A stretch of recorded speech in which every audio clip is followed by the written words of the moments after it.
नमस्कार everyone, welcome back to my channel. मेरा नाम है नवजीत कौर और आज हम बात करने वाले हैं शनि महादशा के बारे में। इससे पहले मैं आपका बहुत धन्यवाद करना चाहती हूँ कि आपने मेरी केतु महादशा की वीडियो को इतना प्यार दिया, तो थैंक यू सो मच। चलिए आगे बढ़ने से पहले मैं सजेस्ट करूंगी आप इसको 1.25x पे सुनिए, तो आपको ज़्यादा एक्सपीरियंस बेटर फील होगा। ठीक है जी। शनि शायद वैदिक ज्योतिष का सबसे ज्यादा गलत समझा गया ग्रह है। आज अगर किसी व्यक्ति को पता चले कि उसकी शनि महादशा शुरू होने वाली है, तो अक्सर जो पहला भाव होता है ना, वो डर का होता है। इंटरनेट पे हजारों वीडियोस मिल जाएंगी। कोई कहेगा सब कुछ छिन जाएगा, कोई कहेगा 19 साल सिर्फ संघर्ष के होंगे, और कोई कहेगा शनि सिर्फ सदा देते हैं। लेकिन एक क्वेश्चन है जो मुझे हमेशा परेशान करता है। अगर शनि सिर्फ दुख देने वाले ग्रह होते तो हमारे ऋषि मुनियों ने उन्हें न्याय का देवता क्यों कहा? न्याय और सजा दोनों एक जैसे नहीं होते। देखो, सजा ना आप गुस्से से भी दे सकते हो, लेकिन न्याय कभी भी पक्षपात नहीं करता, और शायद यही शनि को समझने की पहली चाबी है। इस वीडियो में मैं ना किसी को डराऊंगी, ना किसी को झूठी तसल्ली दूंगी। मैं सिर्फ एक कोशिश करूंगी लोकप्रिय धारणाओं को प्राचीन परंपरा की रोशनी में देखने की। हम समझेंगे शनि का जन्म, उनका प्रतीकवाद, उनका संबंध कर्म से क्यों जोड़ा गया, मेहनतकश लोगों को शनि का प्रतीक क्यों माना गया, और वो पारंपरिक उपाय जिन्हें लाखों लोग हर शनिवार करते हैं, उनके पीछे का असली अर्थ क्या है। लेकिन सबसे पहले एक बात याद रखिए, कोई भी महादशा सिर्फ एक ग्रह से तय नहीं होती। जन्म कुंडली, भाव, राशि, अंतर्दशा और अनेक योग मिलकर फल देते हैं। इसलिए ये वीडियो भविष्यवाणी नहीं है, ये समझ की एक यात्रा है। तो चलिए सबसे पहले एक बहुत पुरानी गलतफहमी को देखते हैं। क्या हम शनि से डरते हैं या शनि के बारे में बनी हुई धारणाओं से डरते हैं? यही बात करेंगे हम हमारी वीडियो के पार्ट 1 में। शनि से डर की शुरुआत कहां से हुई? आज अगर किसी घर में कोई ज्योतिष ये कह दे कि शनि महादशा शुरू होने वाली है, तो घर का माहौल ना बदल जाता है। लोग तुरंत पूछते हैं क्या नुकसान होगा, क्या नौकरी चली जाएगी, क्या पैसा रुक जाएगा। लेकिन क्या ये सवाल प्राचीन परंपरा ने हमें सिखाए हैं, या समय के साथ हमने शनि को सिर्फ मुश्किलों का दूसरा नाम बना दिया? ध्यान से देखिए, हम अक्सर सिर्फ उन लोगों की कहानियां सुनते हैं जिन्हें शनि महादशा के दौरान संघर्ष मिला, लेकिन कितने लोग ये बताते हैं कि इसी दौरान उन्होंने अपनी जिंदगी की सबसे बड़ी जिम्मेदारी संभाली। कितने लोग बताते हैं कि इसी समय उन्होंने धैर्य सीखा, अनुशासन सीखा और अपनी जिंदगी को नए सिरे से बनाना शुरू किया। डर की कहानी हमेशा ज्यादा तेज फैलती है, इसलिए ना लोकप्रिय धारणा भी वही बन जाती है। लेकिन वैदिक परंपरा शनि का परिचय एक अलग तरीके से कराती है। शनि कर्म फल दाता, शनि न्याय का देवता, शनि समय का प्रतीक। एक पल के लिए सोचिए, अगर कोई न्यायाधीश सिर्फ सजा ही देते रहे तो क्या उसे न्यायाधीश कहा जाएगा? न्याय का मतलब होता है जिसने जो किया उसे उसी के अनुसार फल मिले, ना कम ना ज्यादा। और शायद इसीलिए शनि को न्याय का देवता कहा गया। यहीं से शनि को देखने का नजरिया बदलना शुरू होता है। लेकिन न्याय की बात करते ही एक और क्वेश्चन खड़ा हो जाता है, आखिर शनि का संबंध समय से ही क्यों जोड़ा गया, और उनकी धीमी चाल को वैदिक ज्योतिष में इतना महत्वपूर्ण क्यों माना गया? यहीं से शुरू होता है पार्ट 2 हमारी वीडियो का, शनि और समय का रहस्य। प्राचीन ज्योतिष में हर ग्रह सिर्फ आकाश में घूमता हुआ एक पिंड नहीं, हर ग्रह एक तत्व का प्रतीक है। सूर्य जीवन शक्ति का, चंद्र मन का और शनि समय का। यही वजह है कि शनि को समझे बिना महादशा को समझना लगभग असंभव है। सोचिए, इस ब्रह्मांड में सबसे बड़ा न्यायाधीश कौन है? ना राजा, ना कानून, ना कोई व्यक्ति। सबसे बड़ा न्यायाधीश है समय। समय हर झूठ का पर्दा हटा देता है, हर अहंकार को झुका देता है, हर मेहनत का परिणाम सामने लेके आता है और हर गलती का सबक सिखा देता है। इसीलिए शनि का संबंध समय से माना गया। ज्योतिष के अनुसार शनि नवग्रहों में सबसे धीमी गति से चलने वाले ग्रहों में से एक है। लेकिन ये सिर्फ खगोलीय तथ्य नहीं, ये एक संदेश है। प्रकृति की हर बड़ी रचना समय लेती है। एक बीज रात भर में वृक्ष नहीं बनता, एक शिशु एक दिन में जवान नहीं होता और एक व्यक्ति एक सफलता से महान नहीं बन जाता। परिपक्वता हमेशा समय मांगती है। शायद इसीलिए शनि की महादशा 19 वर्ष की मानी गई। ये संख्या सिर्फ गणित नहीं है, ये एक प्रतीक भी है। जीवन का एक ऐसा दौर जहां परिस्थितियों से ज्यादा व्यक्ति का कैरेक्टर गाड़ा जाता है। लेकिन एक बात बहुत स्पष्ट समझनी बहुत जरूरी है, हर व्यक्ति की 19 साल की शनि महादशा एक जैसी नहीं होती। किसी के लिए ये करियर की सबसे बड़ी सफलता लेकर आती है, किसी के लिए परिवार की जिम्मेदारियां लेके आती है, किसी के लिए आध्यात्मिक जागृति और किसी के लिए जीवन को दोबारा देखने का अवसर। क्यों महादशा कभी भी अकेली काम नहीं करती? जन्म कुंडली, भाव, अंतर्दशा, दृष्टि, योग, ये सब मिलकर ना फल देते हैं। इसीलिए सिर्फ इतना कह देना कि शनि महादशा मतलब दुख, ना ज्योतिष के साथ न्याय है ना शनि के साथ। लेकिन अगर शनि का संबंध समय से है तो फिर उन्हें न्याय का देवता क्यों कहा गया?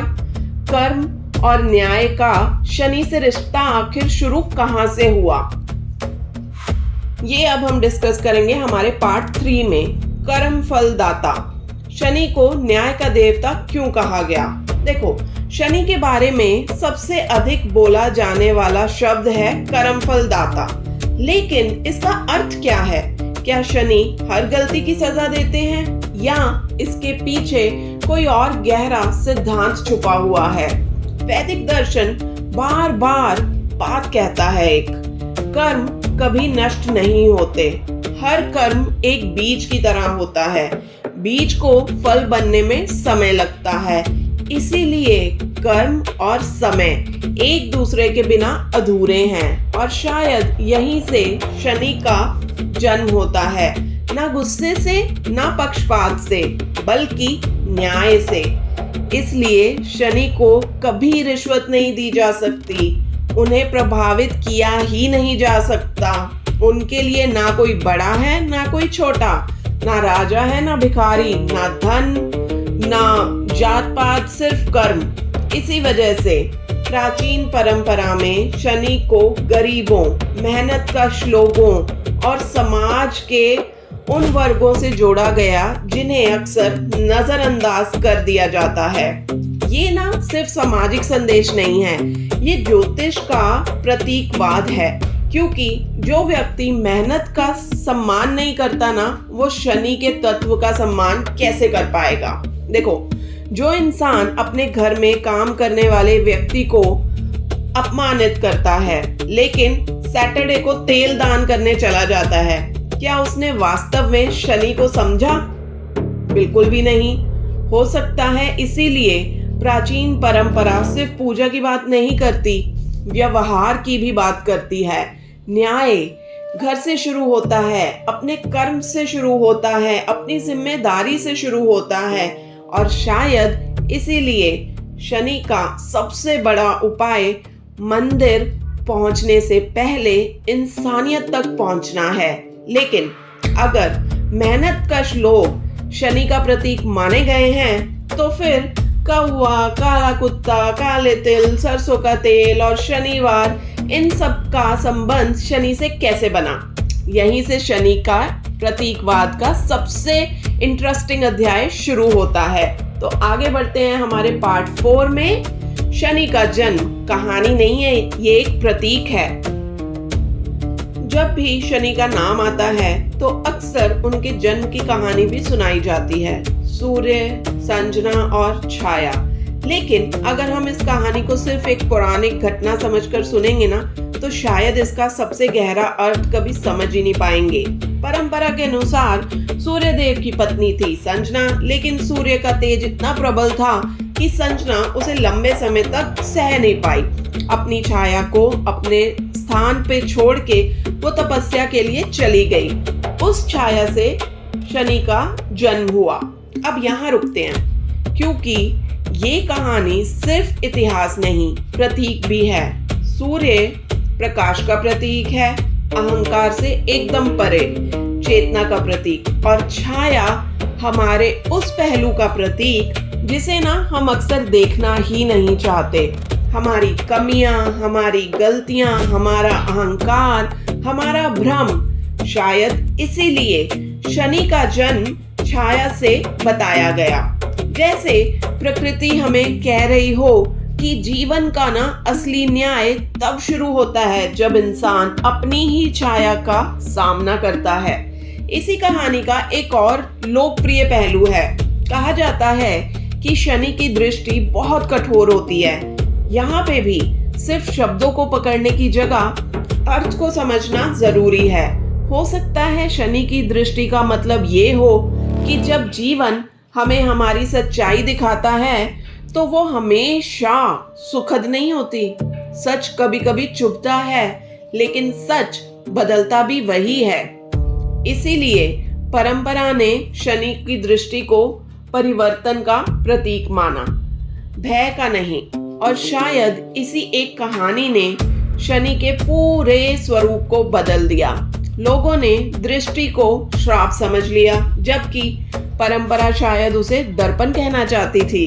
एक ऐसा दर्पण जिसमें हम दुनिया को नहीं, खुद को देखते हैं। लेकिन अगर शनि का संबंध अपनी छाया से है, तो फिर उनका संबंध काले रंग, लोहे, कौवे और शनिवार से क्यों जोड़ा गया? क्या ये सिर्फ परंपराएं हैं, या इन सबके पीछे भी एक गहरा प्रतीक छुपा है? इसके बारे में हम बात करेंगे हमारे पार्ट 5 में। काला रंग, लोहा, कौवा और शनिवार, आखिर क्यों? शनि से जुड़े प्रतीक सिर्फ धार्मिक परंपराएं नहीं, ये वैदिक सोच की भाषा है। हर प्रतीक एक सिद्धांत समझाता है। सबसे पहले काला रंग। आज भी कई लोग काले रंग को अशुभ मानते हैं, लेकिन प्रकृति में काला रंग गहराई का भी प्रतीक है। रात का आकाश काला है, बीज गहरी मिट्टी में ही उगता है, और जब आंखें बंद होती हैं तभी अंदर की यात्रा शुरू होती है। शायद इसीलिए शनि का संबंध बाहरी चमक से नहीं, अंदर की वो गहराई से माना गया, जिसको जब हम आंखें बंद करके देखें तो हमें पहले वो ब्लैक ही नजर आती है। अब बात करते हैं लोहे की। देखो, सोना सुंदर हो सकता है, लेकिन घर, पुल, रेल की पटड़ी और कारखाने लोहे पर खड़े होते हैं। लोहा सौंदर्य का नहीं, उपयोगिता का प्रतीक है, बिल्कुल शनि की तरह। अब कौवा। परंपरा में कौवे को सतर्क, बुद्धिमान और प्रकृति का सफाई कर्मचारी भी माना गया है। वो जो समाज छोड़ देता है, उसे भी प्रकृति के चक्र में वापस ले आता है। शायद इसीलिए कौवा शनि से जोड़ा गया। और शनिवार, हर हफ्ते का एक दिन जो हमें याद दिलाता है कि सिर्फ कमाना ही जीवन नहीं है, रुकना भी जरूरी है, अपने कर्म देखना भी जरूरी है, और उन लोगों को याद करना भी जिन पर समाज खड़ा रहता है, लेकिन जिन्हें समाज अक्सर देखना ही भूल जाता है, इसीलिए शनिवार को दान, सेवा और आत्मचिंतन की परंपरा बनी थी। क्योंकि शनि का असली मंदिर सिर्फ पत्थर की इमारत नहीं, इंसान का व्यवहार भी है। लेकिन अगर ये सब प्रतीक है तो फिर शनिवार को तेल दान, काले तिल, हनुमान जी की उपासना, पीपल और काले कुत्ते को भोजन कराने की परंपरा कैसे शुरू हुई? यहीं से शनि के उपायों का सबसे महत्वपूर्ण अध्याय शुरू होता है, जो हम डिस्कस करेंगे हमारे पार्ट 6 में। शनि के उपाय सिर्फ क्रिया या एक जीवन दर्शन? देखो, जब भी शनि की बात होती है तो उसके साथ उपायों की एक लंबी सूची बना दी जाती है। कोई कहता है शनिवार को तेल दान कीजिए, कोई कहता है काले तिल चढ़ाइए, कोई कौवे को खाना खिलाने के लिए बोलता है और कोई काले कुत्ते को रोटी डालने के लिए बोलता है। लेकिन एक क्वेश्चन बहुत कम पूछा जाता है, आखिर क्यों? अगर हम सिर्फ क्रिया को पकड़ लेंगे और उसके पीछे के सिद्धांत को भूल जाएंगे तो उपाय ना सिर्फ एक आदत बन के रह जाएगा। प्राचीन परंपरा उपाय से पहले भाव को महत्व देती है। इसीलिए आइए इन परंपराओं को समझने की कोशिश करते हैं। देखो, शनिवार और दान। शनिवार को दान करने की परंपरा मिली है, लेकिन दान का अर्थ कभी भी सिर्फ वास्तु का ज्ञान देना नहीं था या कोई भी वस्तु का दान देना नहीं था। दान का पहला अर्थ है अपने अंदर की पकड़ को ढीला करना। जो व्यक्ति सिर्फ जमा करता रहता है वो धीरे धीरे वस्तुओं का मालिक कम, उनका दास ज्यादा बन जाता है। शायद इसीलिए शनि का संबंध त्याग से भी जोड़ा गया है। अब काले तिल और सरसों का तेल। पारंपरिक रूप से काले तिल और सरसों का तेल, इनका दान शनि से संबंधित माना गया। अलग अलग परंपराएं इसके अलग अर्थ बताती हैं, लेकिन एक बात लगभग सब जगह समान मिलती है, दान विनम्रता के साथ हो, ना दिखावे के लिए, ना सौदे के लिए। क्योंकि अगर दान के बदले हम तुरंत फल की उम्मीद करते हैं तो वो दान है ही नहीं, लेन देन बन जाता है। इसीलिए आप देखो, जो भी हमारी एंशिएंट विजडम थी, जो उपाय भी करवाते थे, उपाय हमेशा किसी न किसी दान या सेवा भाव के रूप में ही होते थे। अब बात करते हैं कौवे को भोजन कराने की। देखो, कौवा ना सिर्फ एक पक्षी नहीं है, प्रकृति के संतुलन का भी हिस्सा है। परंपरा में उसे शनि और कुछ स्थानों पर पितृ तत्व से भी जोड़ा गया। कौवे को भोजन कराना शायद ये याद दिलाता है कि इंसान प्रकृति से अलग नहीं है, उसका एक हिस्सा है। ठीक है जी, आगे सबसे फेमस वाला जो उपाय है, जो मेरे ख्याल से बचपन से इंडिया में सबने सुना होगा, काले कुत्ते को रोटी खिलाना। बहुत लोग इस परंपरा को सिर्फ एक उपाय समझते हैं, लेकिन अगर हम गहराई से देखें तो शायद इसका संबंध करुणा से है। जिन जीवों को समाज अक्सर नजरअंदाज कर देता है, उनके प्रति दया रखो, क्योंकि जिस व्यक्ति के अंदर दया नहीं है उसके अंदर न्याय भी अधूरा ही रह जाता है। ठीक है जी, अगला है हनुमान जी की उपासना। ये क्वेश्चन भी बहुत पूछा जाता है, शनि के साथ हनुमान जी का संबंध क्यों है? देखो, पारंपरिक कथाओं में ना हनुमान जी बल, विनम्रता, निष्काम सेवा और भक्ति के प्रतीक हैं। इसीलिए कई परंपराएं शनि से जुड़े कठिन समय में हनुमान चालीसा के पाठ की सलाह देती हैं। लेकिन सिर्फ पाठ ही नहीं, हनुमान जी के गुण अपने जीवन में लाना भी उतना ही इम्पोर्टेंट माना गया है। अब सबसे बड़ा उपाय, लेकिन अगर कोई मुझसे पूछे शनि का सबसे बड़ा उपाय क्या है, तो शायद मेरा आंसर होगा किसी वस्तु का नाम। मेरा आंसर जो होगा ना, किसी चीज का नाम नहीं होगा, बल्कि कुछ हैबिट्स होंगी। अपने पेरेंट्स की रिस्पेक्ट कीजिए, मेहनत लोगों का आदर, मतलब जो लोग ना मेहनत का काम करते हैं, इवन आपके सर्वेंट्स, जो लोग जैसे रिक्शा चलाते हैं, जो लोग मजदूरी का काम करते हैं, जो लोग सर्वेंट्स होते हैं, ये सब मेहनतकश लोग हैं। ये सब ना एक शनि का रूप है। आपको इन सब की रिस्पेक्ट करनी चाहिए। देखो, अपने कर्म में ईमानदारी, टाइम की रिस्पेक्ट और अपनी जिम्मेदारियों से कभी ना भागना हो सकता है शनि का बेस्ट उपाय। मतलब मुझे लगता है कि शनि का असली उपाय ना मंदिर के बाहर ही शुरू हो जाता है, जो अभी मैंने डिस्कस किया। लेकिन अगर ये सब सच है तो फिर शनि को लेके इतनी गलतफहमियां क्यों फैली? और क्या जो कुछ हम सुनते आए हैं उसमें सब सच है, या कुछ बातें सिर्फ लोकप्रिय धारणा बनकर रह गई हैं? देखिए, इसको जानते हैं हम अगले पार्ट में, पार्ट 7, शनि से जुड़े सबसे बड़े भ्रम। शनि के बारे में जितनी बातें कही गई है ना, शायद उतनी किसी और ग्रह के बारे में नहीं कही गई। लेकिन हर बार बात जो कही गई है ना, वो जरूरी नहीं है कि वो सच हो सकता है कि ये सबसे ज्यादा बड़े भ्रम फैलाने की बातें की गई हो। कुछ सबसे बड़े भ्रमों को समझते हैं हमारी वीडियो के अगले पार्ट में। देखो, पहला भ्रम, शनि सिर्फ कष्ट देते हैं। यदि ऐसा होता तो प्राचीन परंपराओं ने न्याय का देवता कभी नहीं कहती।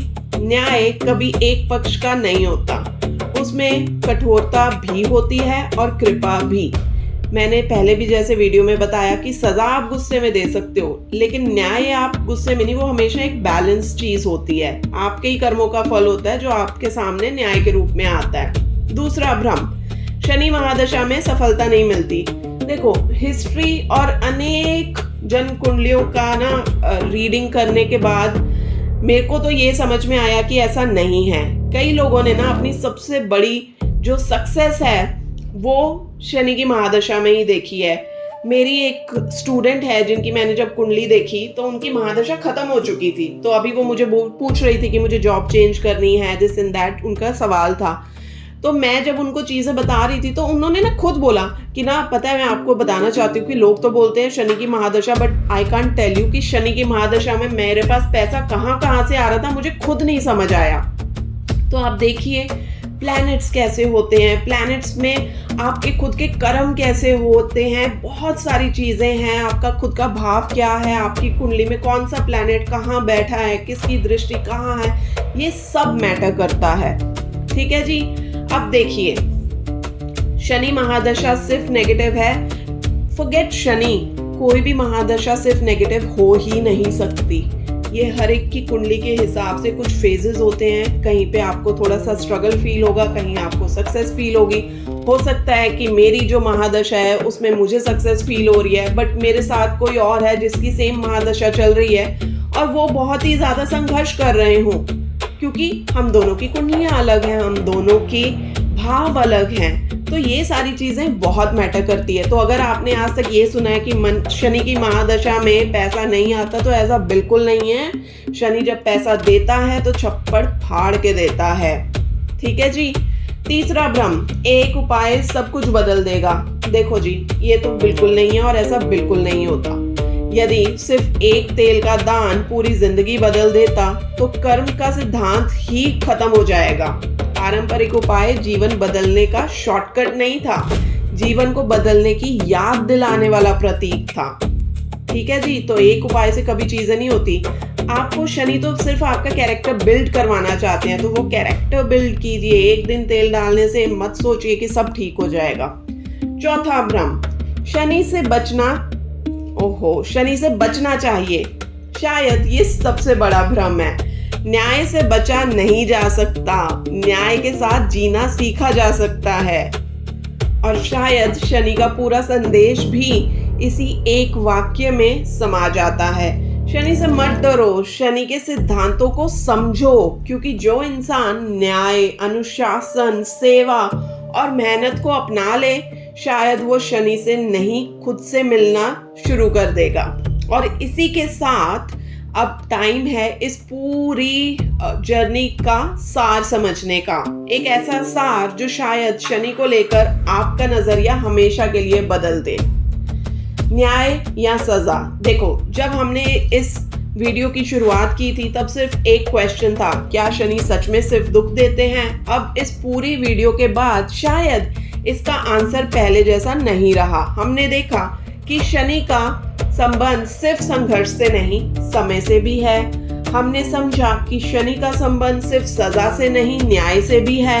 हमने देखा कि शनि का संबंध सिर्फ ग्रह से नहीं, समाज के उन लोगों से भी है जो बिना शोर मचाए रोज अपना कर्तव्य निभाते हैं। और हमने ये भी समझा कि पारंपरिक उपाय जादुई फॉर्मूला नहीं है, एक जीवन दर्शन है। लेकिन शायद इस पूरी जर्नी का सबसे बड़ा क्वेश्चन अभी भी वही है, अगर कल से शनि महादशा आपके जीवन में शुरू हो जाए तो आपको करना क्या चाहिए? शायद सबसे पहले डरना बंद कीजिए, क्योंकि डर जो डिसीजन को ना कमजोर बना देता है। उसके बाद अपनी जिंदगी को देखो कि क्या मैं अपने कर्तव्य ईमानदारी से निभा रहा हूँ? क्या मैं टाइम का सम्मान कर रहा हूँ? क्या मैं अपने पेरेंट्स का, अपने गुरुओं का, अपने बुजुर्गों का आदर करता हूँ? क्या मैं मेहनतकश लोगों को सिर्फ काम करने वाला व्यक्ति मानता हूँ या एक इंसान भी समझता हूँ? क्या मैं घर में काम करने वाली जो दीदी होती हैं, जो सिक्योरिटी गार्ड है, ड्राइवर है, सफाई कर्मचारी है या मजदूर हैं, इनसे वैसे ही बात करता हूँ जैसे किसी बड़े ऑफिसर से? हो सकता है शनि का पहला क्वेश्चन कुंडली से पहले हमारे व्यवहार से शुरू होता हो। अगर आप सैटरडे को तेल दान करते हैं, श्रद्धा से करो। अगर काले तिल दान कर रहे हैं, अहंकार के बिना करो। अगर हनुमान जी की उपासना करते हैं तो सिर्फ डर से मत करो, भक्ति से करो। और अगर किसी भूखे पक्षी या किसी आवारा जानवर को भोजन कराते हो तो सिर्फ उपाय समझकर मत करवाइए, करुणा समझ के कीजिए, क्योंकि शनि शायद वस्तुओं से कम, भाव से ज्यादा देखते हैं।